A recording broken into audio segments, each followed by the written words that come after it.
Hi, and welcome to Mindful, Beautiful, and Thriving, a podcast series by Tharaka Foundation focused on youth mental health. Before we begin today's episode, I just wanted to let you all know that all content that is found in our podcast is created for informational purposes only. This content is not intended to be a substitute for professional medical advice, diagnosis, treatment, or therapy. Always seek the advice of your physician or other qualified health provider with any questions you may have regarding a medical condition, and never disregard professional medical advice or delay in seeking it because of something you have heard in this podcast. Thank you so much, and without further ado, let's get started.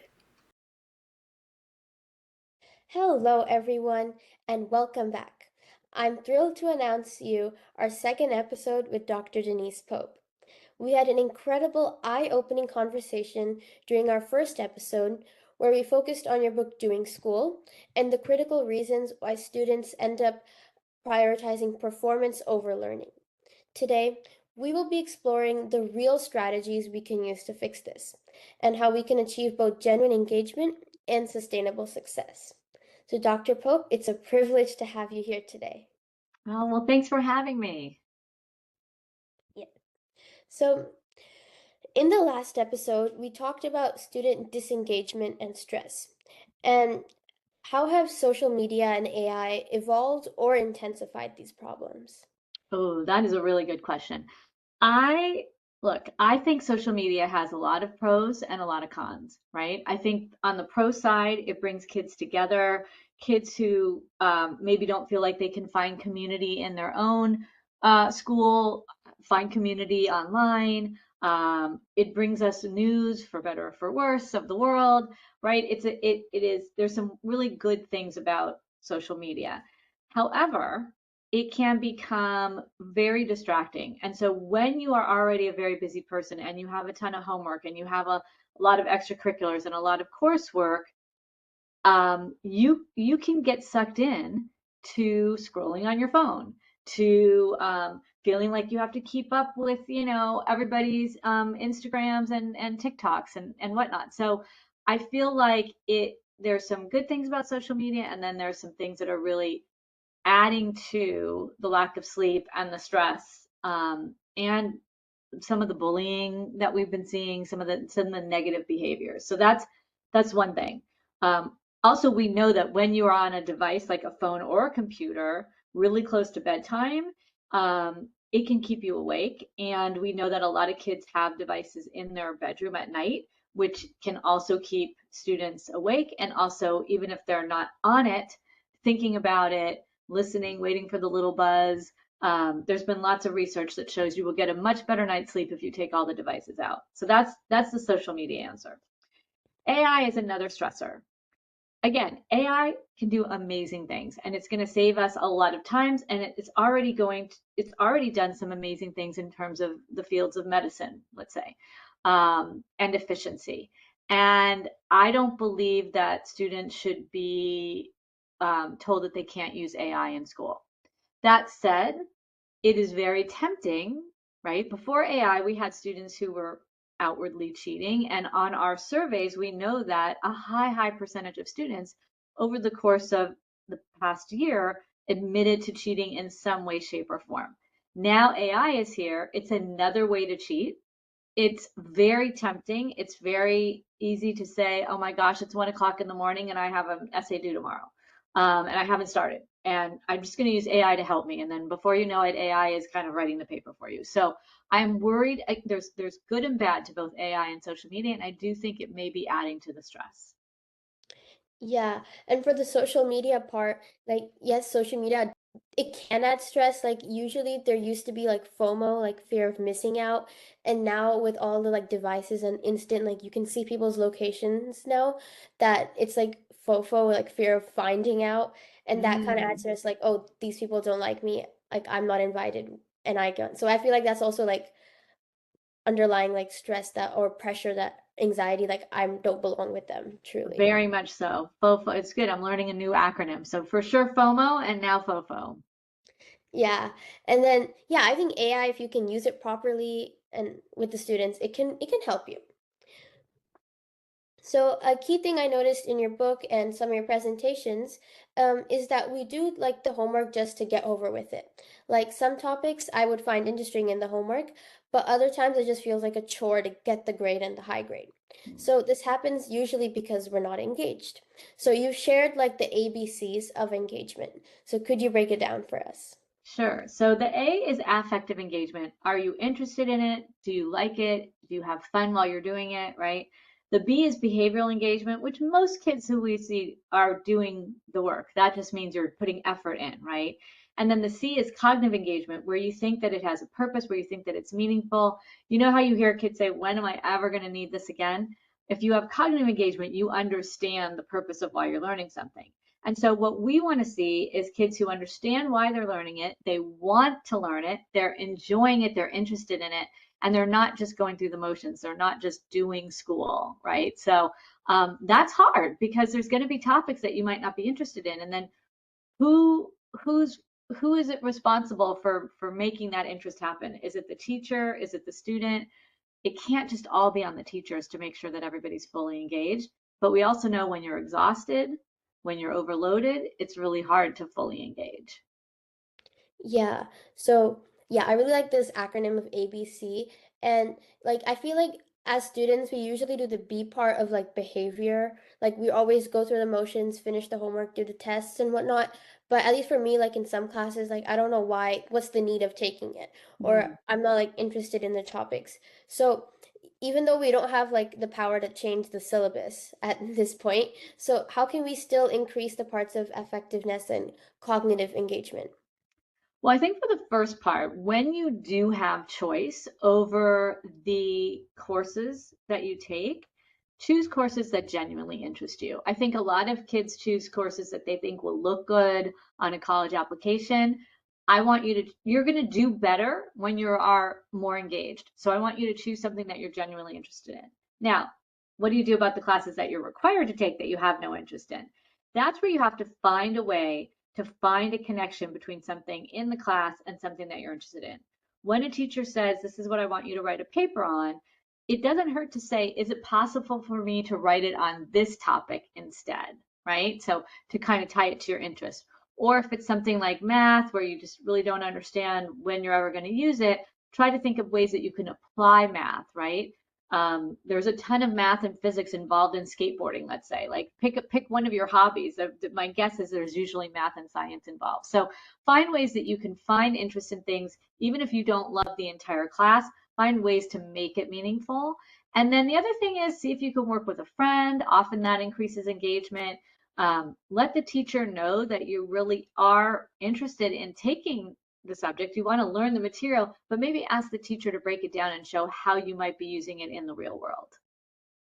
Yeah, I loved how you showed that even though we can't like change syllabuses or whatnot, we still can like choose how we perceive it. So first you said like choosing the course, like take a course that we're genuinely interested in, not oh like 10 APs because it looks good on like a transcript. And then also like actually not always blaming it on teachers that they can't teach, they're horrible, like seeing okay, well, I have what I have, but how can I like try to be more engaged in the class? Exactly. You have control over your reaction Mhm. and how you approach the course, even if you don't have control over the syllabus. Yeah. And so, as we're talking, school stress and anxiety is getting worse. And especially about anxiety to get into a top university.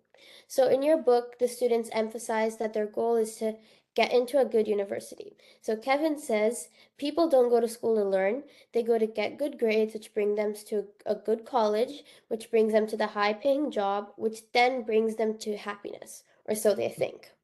So you founded Challenge Success and created a guideline for students and families called a fit over ranking. So how can we redefine success? Well, that's a great question, right? So we're challenging the narrow notion of success that Kevin just talked about. Like there are lots and lots and lots of ways to be successful in this world, and getting top grades and test scores and going to the most elite college is one way, but there are many, many, many others. So we wrote a paper where we looked at all the research on if where you go to college matters. And it turns out for the vast, vast, vast, vast majority of people out there, it really doesn't matter where you go to college. It matters how you go to college. And what I mean by that is you want, the internet allows professors to talk to people at all different colleges. So it's not that there are only the best professors at certain colleges, right? You want to find a college that is the right fit for you. In fact, the fit is way more important than the ranking of the college. So that's how we came up with the name. It kind of has two meanings, the paper. A fit over rankings is people are having a fit over these rankings, which often are made up numbers, by the way. But also, we believe that it's so important for you to find the right fit school. If you're at a place where you are homesick, where you don't find the people who you feel you can be your authentic self with, where you can't get to know a professor or do the kind of research or studying you want to do, that's not a good fit.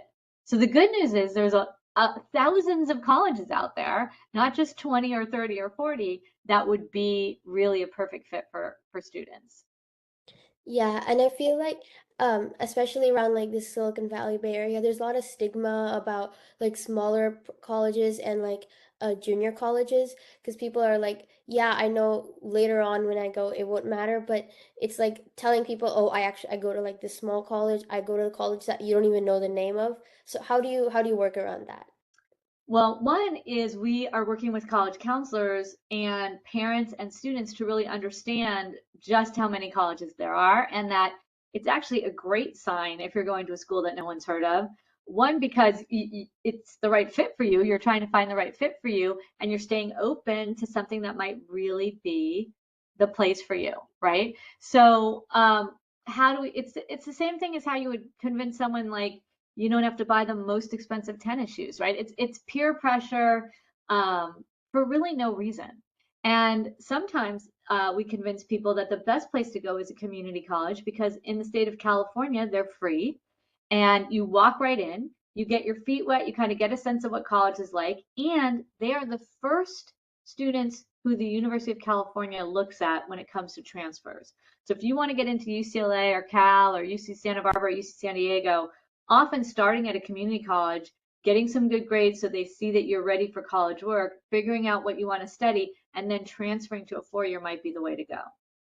The other thing I would just say is we all look around, we all know people who went to all these different colleges. You would be very surprised where your community leaders and leaders in the world have gone to college. You can start asking and find out. And um, there are some amazing places out there all over that would love to have you that don't take just 2 or 3% of the applicants.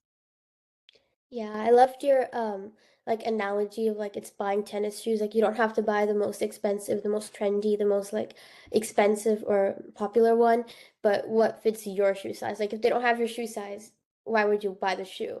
So Exactly.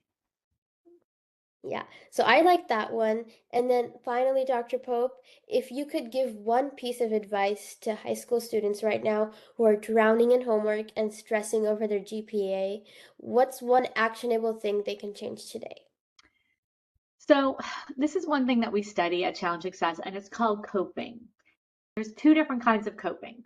There's the positive kind of coping that we want to see more students do, and then there's something that's called negative coping.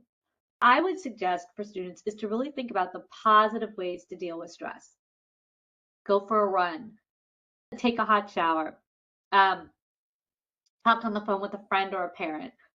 Figure out ways that you can really eliminate some of the stress in your life, cope more positively with it. Sleep is a major factor for coping. If you're absolutely exhausted and you've got hours of homework ahead of you, you might want to go to bed, set an alarm to wake up a little bit earlier. When you start being exhausted and you're reading and rereading the same paragraph over again, you are not being efficient and you're not doing the homework in a way that's going to be meaningful for you. When you look at it fresh with fresh eyes, it's going to help. So I think for sort of an immediate, almost band-aid, I would say try to sleep, try to go for a run, try to take a shower, try to do some meditation or yoga or talk to a friend. All good ways of dealing with stress, right? In the long run, I want students to look at the classes they're signed up for next year. Look at the schedule that they're looking at right now. Is there anything in your schedule that you can drop that you don't have to do? If it doesn't bring you joy, right? Maybe you should get rid of it. And so there's both short-term and long-term things that kids can do. Yeah, that's a fantastic strategy. So focusing on positive coping, which was taking care of like physically and health. So like taking a nap, sleeping, exercising you mentioned, and then also like getting up early to work because I think there have been some studies that show like whether you work late night or you wake up early, like the productivity is different. So Mhm. yeah, I really like that. I am going to be practicing the exercising more part. I mean, I do play a sport, but like in between I'm working. So thank you for not just outlining the problem in doing school, but for actually providing the evidence-based framework that we can use to fix this crisis. What we learned is that high performance is impossible without high well-being.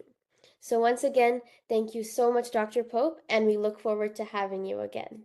Oh my gosh, my pleasure. And I hope that, oh, I thought of one more positive coping. Take a break from your phone, right? You can set some device timer on it. You can do whatever it is, put it in a totally separate room when you're trying to get work done. That lack of distraction is going to make you more efficient, and that is going to make you less stressed as well. Yes, that is a wonderful one. So thank you, Dr. Pope, and thank you, listeners. Thank you. You are listening to Mindful, Beautiful, and Thriving, a podcast series by Tharaka Foundation. As part of our youth series, we will be releasing new episodes every Friday, so make sure to continue to check those out. We hoped you enjoyed this podcast, and thank you so much for listening.